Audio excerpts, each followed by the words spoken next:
పట్టణంలోని మెయిన్ బజార్లో వెంచేసి ఉన్న రామాలయంలో శ్రావణ మాసాన్ని పురస్కరించుకుని దేవాలయంలో ప్రత్యేక పూజలు, అభిషేకాలు, అర్చనలు నిర్వహించారు. ఈ సందర్భంగా భక్తులచే శ్రీరామదేవుని వ్రతకల్పం కార్యక్రమాన్ని నిర్వహించారు. మహిళలు పెద్ద సంఖ్యలో పాల్గొని భక్తి శ్రద్ధలతో ఈ వ్రత కార్యక్రమంలో పాల్గొన్నారు. అనంతరం అమ్మవారికి శ్రావణ పట్టి సందర్భంగా సారే సమర్పించారు. కార్యక్రమాన్ని ఆలయ అర్చకులు, వేద పండితులు జీవి మాధవరావు, రామాచార్యుల పర్యవేక్షణలో నిర్వహించారు. కార్యక్రమంలో వేద పండితులు వేదాంతం కిషోరాచార్యులు, సాంబశివరావు, మున్సిపల్ కౌన్సిలర్లు కొత్త కుమారి, ప్రమీల, లక్ష్మి, తిరుమల భక్తులు పెద్ద సంఖ్యలో పాల్గొన్నారు.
అట్లాగే నేల్ పాలిష్ ద్రవ్యాలతోటి స్వామివారికి, అమ్మవారికి ప్రత్యేకంగా మరి ఆడవాళ్ళు, మహిళా మాతలు అందరూ కూడా మరి సమర్పిస్తున్నారు. ఈ కార్యక్రమం మనం బాగా దిగ్విజయంగా చేస్తున్నాం. కావున ఈ కార్యక్రమాన్ని జయప్రదం చేయవలసిందిగా కోరుతున్నాం. స్వామి యొక్క కార్యక్రమం పూర్తయ్యే వరకు ఉండి మనం ఎన్ని చేసినా స్వామి యొక్క తీర్థం, శతాది, ప్రసాదం తీసుకుంటేనే దాని ఫలితం. అలాంటి ఫలితాన్ని కూడా అందరం పొందుతామని చెప్పి కోరుకుంటున్నాం. అలాగే ఈ నెల శ్రావణ మాసం ఆగస్టు నెల 9వ తేదీ శ్రావణ పౌర్ణమి. ఆ రోజున వికనస జయంతి, మన గురువు గారు అయినటువంటి వికనసాచార్యుల యొక్క జయంతి. స్వామివారి కైంకర్యాలు మేము చేయాలంటే స్వామి యొక్క కల్పసూత్రంలో నుంచి వచ్చిన మంత్రాలనే అభిమంత్రించి స్వామివారికి అర్చన చేసి స్వామివారిని మన వశం చేసుకొని మనందరి కోరికలు తీర్చుకునేటట్టుగా స్వామివారిని మనం వేడుకుంటున్నాం.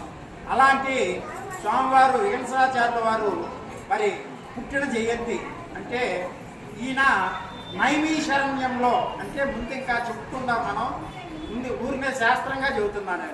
మనం ఈ నెల 9వ తేదీన విఘ్న జయంతి సందర్భంగా ఆ రోజున స్వామివారికి విశేష సుప్రభాత సేవ, అట్లాగే పంచామృత స్నపన తిరుమంజనం, అలాగే మరి స్వామివారికి విశేష కైంకర్యము.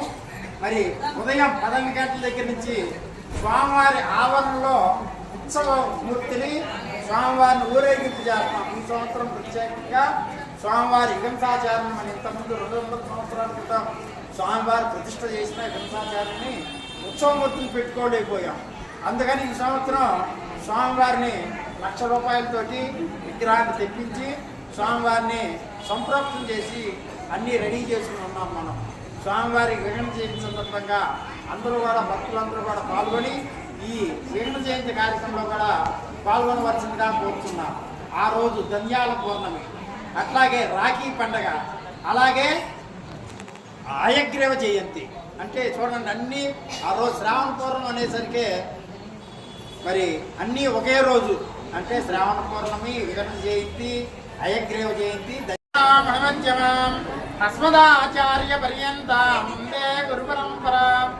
లక్ష్మీం క్షీర సముద్రరాజతనయాం శ్రీరంగధామేశ్వరీం దాసీభూత సమస్త దేవ వనితాం లోకైక దీపాంకురాం శ్రీమన్మందకటాక్షలబ్దైవభ్రమేంద్రకుండాసరా. మన చెల్లూరు పట్టణం మెయిన్ బజార్లో వేయించినటువంటి శ్రీ హనుమత్ లక్ష్మణ సీతాసమేత సీతారామచంద్ర స్వామి వారికి ఈ నెల 25వ తేదీ నుండి స్వామివారికి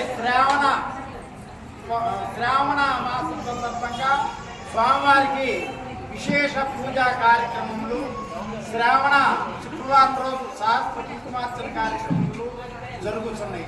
అలాగే ఈరోజు 31వ తేదీ గురువారం సాయంత్రం శ్రీ రామదేవుని వ్రత కార్యక్రమం జరుగుతుంది. అలాగే స్వామివారికి తులసీ దళాలతోటి సహస్ర తులసీ దళార్చన, అట్లాగే సహస్ర కుంకుమార్చన పూజా కార్యక్రమం అమ్మవారికి జరిగి వ్రత కళను ప్రారంభించడానికి సిద్ధమై అందరూ చూస్తున్నారు. అలాంటి కార్యక్రమంలో